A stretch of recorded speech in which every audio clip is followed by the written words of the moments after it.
Hello everyone and welcome to the Vintage Sewing Machine Garage. I'm making a little video today to show you guys what is, or try to illustrate for you, what is going on underneath the coverings. That's why you have this real close-up view starting the video. And what's going on with the white 565 model that allows it to essentially, when you rotate, this is what I've got my finger on here. Over here is the, there's no tire on it yet, but of course this is the bobbin winder mechanism. Traditionally, you would need to flip this up for the wheel to engage the little bobbin winder tire, which again will be replaced soon.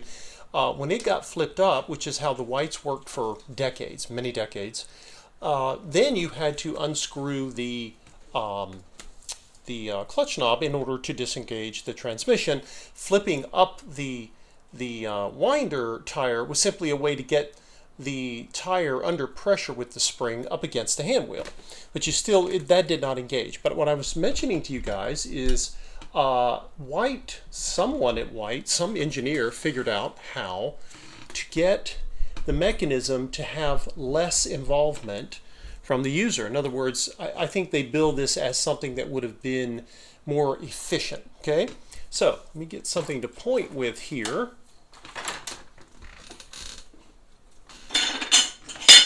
Try using my screwdriver. Now, pay attention. I'm going to put the screwdriver in here. You guys see this silver shaft, or it looks like a bolt. It is a bolt because it's adjustable. Notice now, my fingers are back here. I'm going to, I just disengaged the bobbin winder. So let's pretend these fingers are on the other, that's you on the front side of the machine. You want to engage your bobbin winder, right? So just like with the older white machines, you flip this up, right? But notice what's happening. This bolt is actually vertical when it's not engaged, and then as you move forward, it engages this piece of steel right here, this black piece of steel, okay? And as you push it forward, notice the black piece of steel is moving, right? But it has a reciprocal movement above. So you see this black piece here moving toward the body of the machine, but look what's happening up here, okay? This is actually coming away. And this movement here, okay, it's, again, there's another spring here. A lot of springs are involved in this. When this piece comes out, that automatically does what people used to have to do with the little clutch knob. And so, again, you can, wind the bobbin, the needle's not moving. It might hover or wiggle a little bit because these things aren't, digitally exact.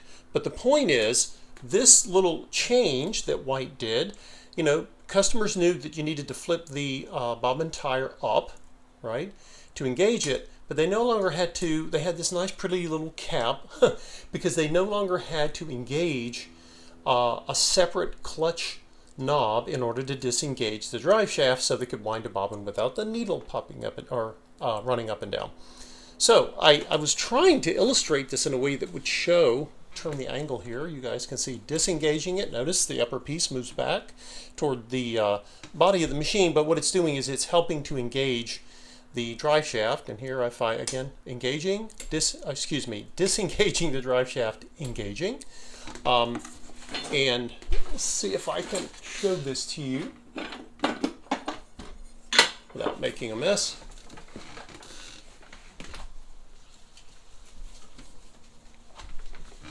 And as we come around, I'll see if I can show you a different angle to this because it's not an easy thing to illustrate, but I'll do my best here. Okay, again, you can see here's my finger on the bobbin winder where the tire will be. As I go to disengage, not sure if that's really showing you anything there.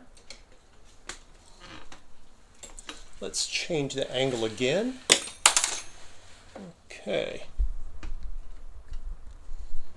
I'm going to lower the camera even more.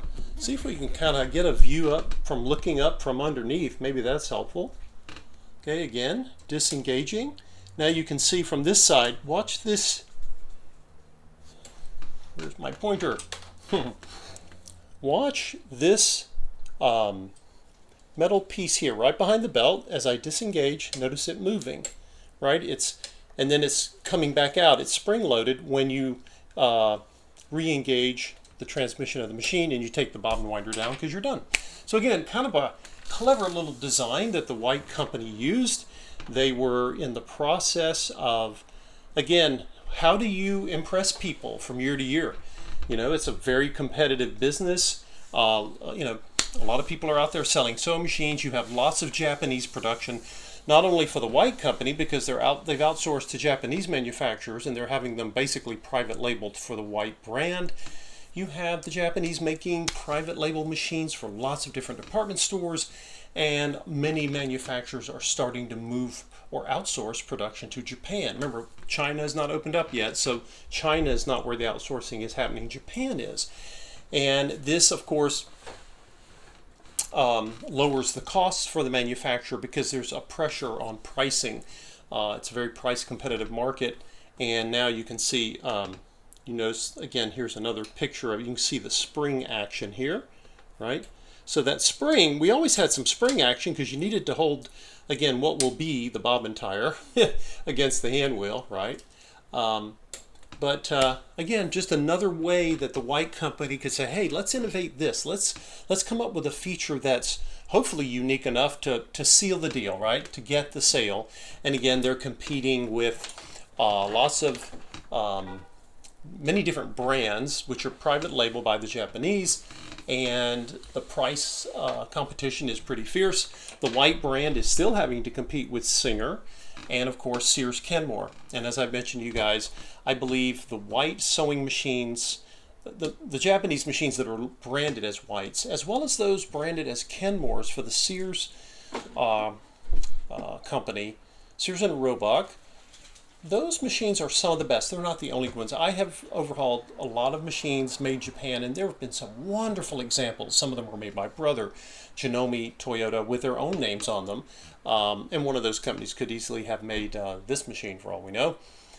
But I found the Whites and the Kenmores, and again, the Kenmores are a little bit, they have even more models than the White company did. So you can't say this, can't make a blanket statement about all of the White or Kenmore models, but many of them from the, like I say, late 50s, early 60s, you get some really fine examples of machine. They're all steel, really just, you know, they're fairly, you can come across problems in any of the machines, including these, but I've just found them on the whole to be more forgiving when overhauling and restoring. So, what's my favorite sewing machine? If you say, well, I've done a straight stitcher, and you know, I want to overhaul something with a zigzag, perhaps even with a decorative stitch. Some of the Kenmores and again the White machines from those early 60s years can be good candidates because any of them can have, again, you can have electrical issues, you can have motor issues in any of these machines, but these have been slightly more forgiving than some of the other brands. Again, there's nothing you know, objective about it. It's just observation that I've had. Some of you may have had different experiences. So again, it's not to say you know, forever and always here, but again, I just when I see these, I think, oh, that's a machine I would probably enjoy restoring. And again, hopefully yours won't be an exception. Thank you all for watching. Just wanted to show you one of the engineering innovations. I was about to say renovation. Engineering marvels and innovations of the early 1960s. And anyway, this machine has a little bit more, a few more steps for me to go through it. I've got to do some cleaning. I always save the cleaning for last. And then it will be listed and we will get our debut video set up hopefully soon. Thanks for watching, folks. We will see you in the next video.